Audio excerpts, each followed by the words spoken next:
Time. Been a big fan of yours. One thing I will say is that I have come out here not only because I turned conservative in about 2016 with Trump's first run.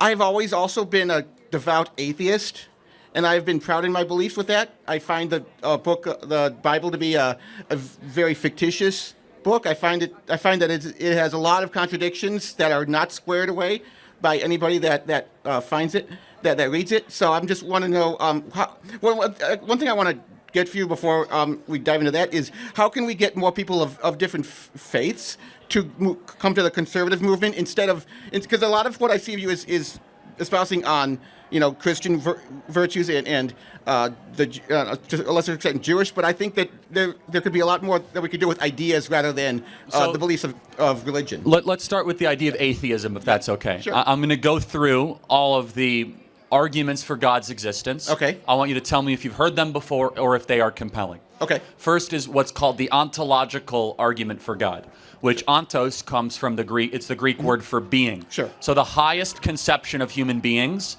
we can only conceptualize that which is real.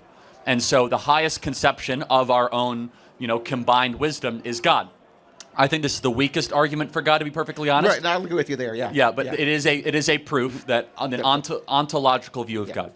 The second of which is called the cosmological view of God, coming from the Greek word cosmos, which means all-encompassing creation. Sure. If you look around with creation, there are 15 fine-tuned measurements that if anyone went off by a micron, our entire existence would not exist. The tilt of the Earth, our proximity to the sun, our configuration of oxygen to carbon dioxide. In fact, we can look at the probability of our existence. It's 1 in multiple trillions that all of this would come together at an exact time, let alone consciousness, let alone human beings, let alone our DNA. Sure, I want to counter that with the fact that there are millions upon millions of galaxies with millions upon millions of their own stars, with millions and millions of their own planets. If we didn't, I don't think that if this Earth was not in this exact space as it exists now, I think that is also not compelling, because we would have found existence on in another location in the universe if it was not just in this space. I don't have enough faith to believe that, but let me continue onwards. Okay. Then there is what's called the teleological argument for God. That comes from the Greek word telos, which means, we get the word telescope. It means goal, destination, or purpose. This here goes to an argument that for every cause, for every effect, there must be a cause. So, for example, we can agree that space, time, and matter exists. We agree. Yes. Therefore, definitionally, something that is outside of space, time, and matter must have made space, time, and matter exist. Not necessarily. We can. Well, then it's against the laws of reason. Not because there could always be a universe that existed before our Big Bang. It's not. We could have existed with space, but no matter in a very tiny point. That's what basically the Big Bang was. So I don't see how that disproves atheism. And it's more, atheism is more of a, I don't believe God exists. Why is this compelling? Well, I'm going to go through two more proofs of God, and then we'll finish. Then there's what's called the column proof of time, which is thanks to Albert Einstein, we know that time is actually a real thing that can be traversed with enough speed. And in order for time to exist, something timeless must have created it. Finally, there's something called the axiological view of God. I don't know if you know this one. Axios comes from the word, the Greek word judgment. Axios and judgment mean the same thing, which basically means that every human being has some form of right and wrong embedded in us. For example, when the Nuremberg trials were happening, the Nazis were not able to say, well, it was just the laws of the land. They actually appealed to a higher power, saying that every one of us had some good or evil within us. So that doesn't. I mean, that kind of disproves, right? I mean, if the Nazis were able to point to something outside of themselves and say, hey, this is the reason why we're doing this crap. They didn't. No, the point is the Nazis didn't. Is that the people doing the trial did. Meaning the Nazis were not able to excuse that. Okay. So out of all those proofs of God, what if any of them are persuasive to you? None.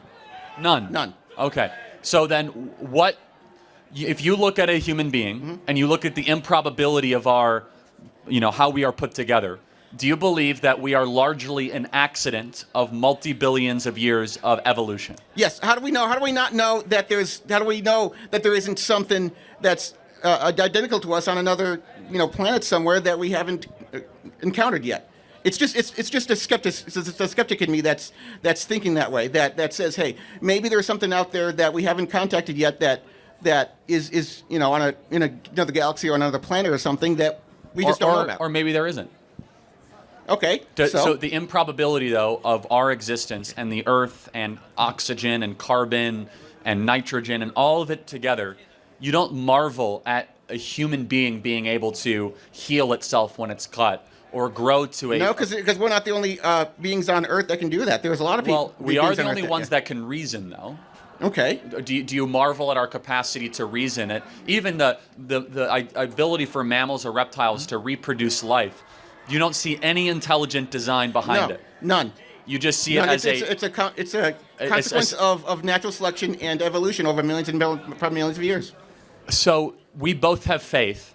Okay. I would argue you have a lot more faith than I do.